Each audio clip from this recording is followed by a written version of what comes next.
12 nouvelles mesures visant à ouvrir davantage les marchés financiers chinois. Les secteurs traditionnels sont modernisés par les nouvelles technologies. Avenger Endgame domine le box-office chinois. La Chine a fortement progressé dans l'indice mondial de l'innovation.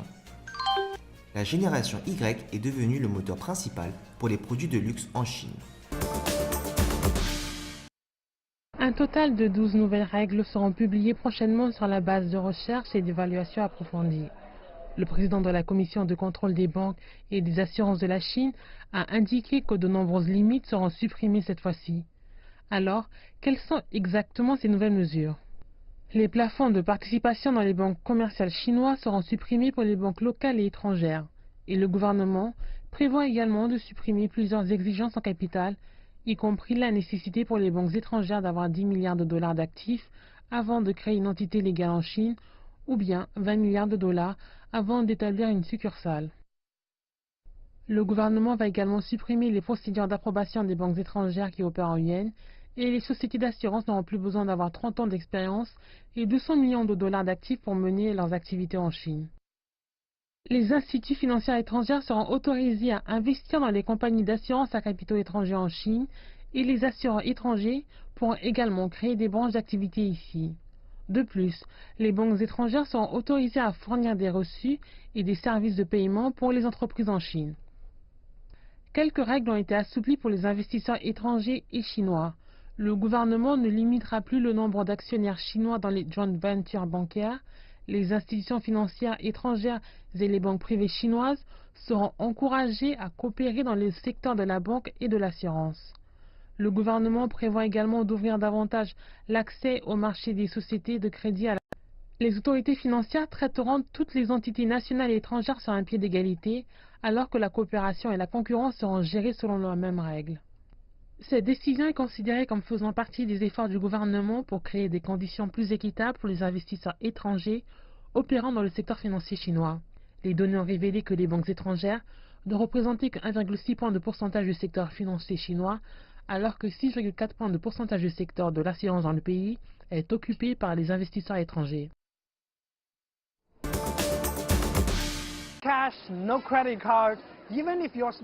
Pas d'argent liquide, pas de carte de crédit, même si votre smartphone est éteint, juste avec votre visage, vous pouvez payer. Souriez puis confirmez votre numéro de téléphone. Et voilà, vous avez payé en moins de 10 secondes. Ce type de technologie de reconnaissance faciale a été créé pour rendre notre expérience d'achat plus sûre et plus rapide. Ceci est une machine numérique pour le recyclage de déchets. Les gens peuvent trier et recycler leurs déchets en utilisant leur smartphone. Il semblerait que chaque coin de la Chine embrasse la technologie numérique en vue de construire une société intelligente. Comment mieux utiliser les dernières technologies comme la 5G et l'intelligence artificielle? Qu'en est-il des risques de sécurité des données et des défis de l'avenir? Des acteurs de l'industrie pour répondre à ces questions. Plus de 1500 officiels, représentants d'entreprises et universitaires participent au deuxième sommet Chine numérique à Fuzhou. Digital China Group, un des leaders de l'industrie, fait partie des participants. Son directeur Huawei affirme qu'il est essentiel de déployer la 5G et l'intelligence artificielle là où elles sont nécessaires.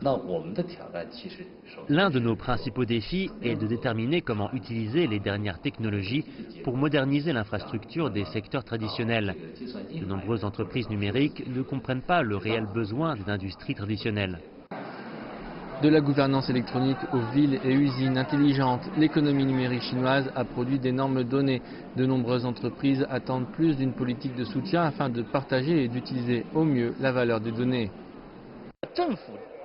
Les données sont partagées entre les différents départements gouvernementaux, mais la question est de savoir s'il est possible d'ouvrir l'accès des sources de données aux entreprises pour usage public. Il n'existe aucune politique claire. Selon un récent livre blanc, l'économie numérique chinoise a généré 31 300 milliards de yuan en 2018, environ 4 600 milliards de dollars, soit 34,8% du PIB de la Chine. Par le biais de ce sommet, les entreprises espèrent qu'un approfondissement de la collaboration contribuera à trouver de nouvelles solutions pour les défis de l'avenir. Le box-office des vacances de 4 jours a établi un record en dépassant 1,5 milliard de yuan de recettes, plus de 220 millions de dollars.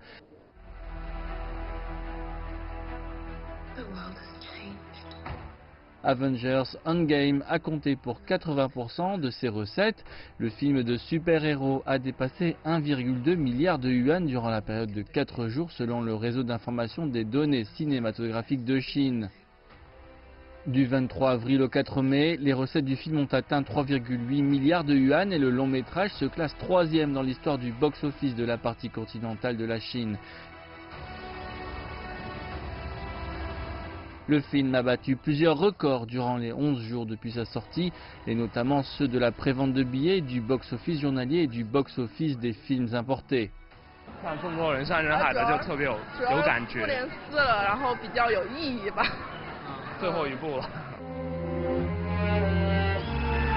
La production libanaise Capernaum est arrivée à la seconde place avec 125 millions de yuan durant les vacances.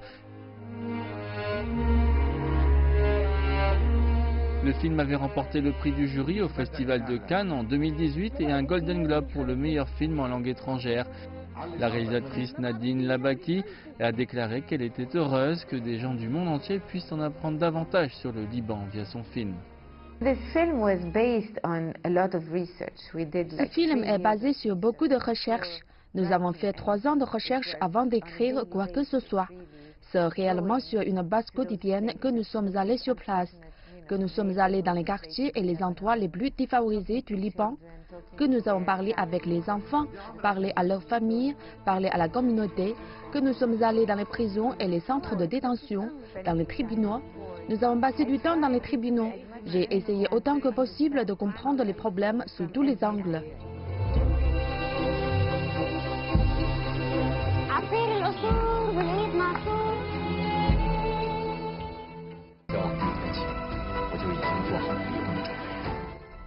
La 3e place du box-office des vacances est allée à une production chinoise, Always Miss You, qui a remporté un peu moins de 100 millions de yuan.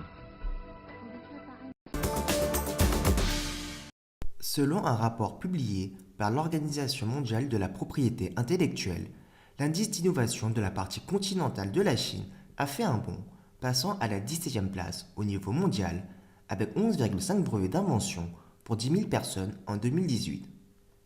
Seule l'économie à revenu intermédiaire sur la liste des 20 pour l'indice mondial de l'innovation, la partie continentale de la Chine avait obtenu 1,60 million de brevets d'invention à la fin de 2018, en hausse de 18,1% d'une année sur l'autre. Les demandes faites dans le cadre du système d'enregistrement international des marques de Madrid ont atteint 6 594 dans la même période, en hausse de 37,1% d'une année sur l'autre. Le nombre de produits désignés géographiquement et des marques d'indication géographique enregistrées a respectivement atteint 2380 et 4867. Parallèlement, la qualité et l'efficacité de la révision des droits de propriété intellectuelle continuent de s'améliorer, la période de révision moyenne pour l'enregistrement d'une marque étant ramenée à 6 mois en 2018. Selon Sun Changyu, directeur de l'Administration nationale de la propriété intellectuelle, la coopération internationale de la Chine en matière de protection de la propriété intellectuelle s'est renforcée, le pays étant devenu un ferme défenseur, un participant important et un fabricant actif de règles internationales relatives aux droits de propriété intellectuelle. Par exemple, la Chine a organisé avec succès une réunion de haut niveau sur la protection de la propriété intellectuelle ou a encore participé activement à diverses activités multilatérales dans le cadre de l'Organisation mondiale de la propriété intellectuelle. Le pays a coopéré avec l'Organisation mondiale de la propriété intellectuelle pour établir un centre de soutien pour la technologie et l'innovation afin de promouvoir l'adoption rapide du traité de Pékin sur les performances audiovisuelles et a organisé une conférence mondiale sur la protection de la propriété intellectuelle et le développement de l'innovation lors de la première exposition internationale des importations de Chine à Shanghai en novembre 2018. La Chine souhaite coopérer avec les pays occidentaux, y compris les États-Unis, pour renforcer la communication, le dialogue et la coopération en matière de protection des droits de propriété intellectuelle et pour lutter ensemble contre toutes les infractions et créer un environnement propice aux affaires. Publié en 2008, le premier schéma de stratégie de la propriété intellectuelle de la Chine devrait expirer l'année prochaine et bon nombre des objectifs et des tâches ont été atteints en avance. La prochaine édition des grandes lignes de la stratégie nationale de la propriété intellectuelle pour 2035 est en cours d'élaboration et un projet de plan devrait être prêt d'ici la fin de cette année. Selon un rapport publié récemment par le cabinet de conseil international McKinsey, la génération chinoise post-1980 représente 71% du marché des produits de luxe du pays. En 2018, les Chinois ont dépensé 770 milliards de yuans, soit environ 114 milliards de dollars, en produits de luxe. Malgré l'essor des achats en ligne, plus de 90% des consommateurs chinois ont acheté des produits de luxe dans des magasins physiques et des centres commerciaux haut de gamme, a indiqué le rapport. De plus, ils ne sont pas seulement soucieux de la marque, mais aussi de l'expérience d'achat et de la disponibilité des promotions. Les statistiques montrent que 60% des acheteurs entre 23 et 38 ans dépendent de leurs parents pour payer leurs achats. Les consommateurs chinois ont représenté 33% du marché du luxe mondial en 2019 contre 1% en 2000. Les ventes de produits de luxe pourraient atteindre 1200 milliards de yuans, soit environ 180 milliards de dollars, d'ici 2025 en Chine.